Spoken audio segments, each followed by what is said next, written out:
السلام علیکم ورحمۃ اللہ وبرکاتہ۔ عزیز سامعین، نہ جانے اللہ پاک کو اس کی کون سی ادا پیاری لگی کہ جہاز کو واپس لوٹ کر آنا پڑا، اور کون کہتا ہے کہ معجزوں کا زمانہ اب نہیں رہا۔ معجزے تو آج بھی ہوتے ہیں۔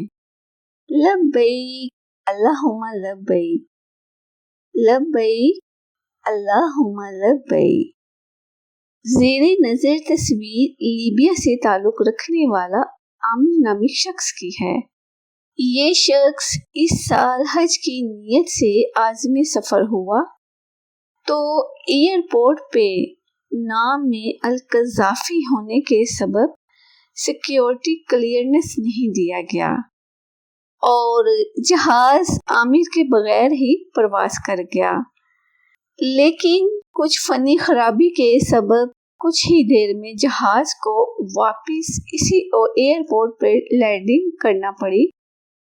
تو ایک بار پھر عامر نے کوشش کی کہ وہ بھی حج بیت اللہ کے لیے جہاز میں سوار ہوگا، مگر پائلٹ نے جہاز کے دروازے کھولنے سے انکار کر دیا اور ٹیکنیکل کلیئرنس کے بعد جہاز ایک بار پھر پرواز کر گیا، لیکن ایک بار پھر فنی خرابی کے سبب واپس لینڈنگ کرنا پڑی۔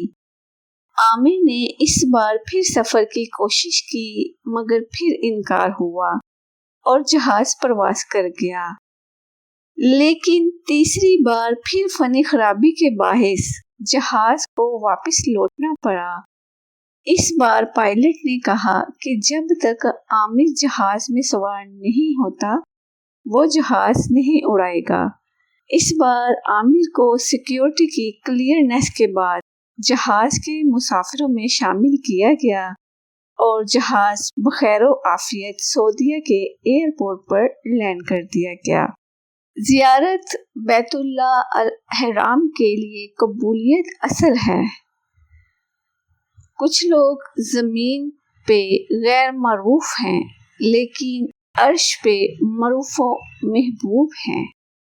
کیا کہنے اس اللہ پاک کے، بہت پیار کرتے ہیں وہ اپنے بندوں سے، بہت زیادہ۔ نہ جانے اللہ تعالیٰ کو عامر کی کون سی ادا پسند آئی کہ اللہ تعالیٰ نے اس کو اپنے گھر میں بلا کے چھوڑا۔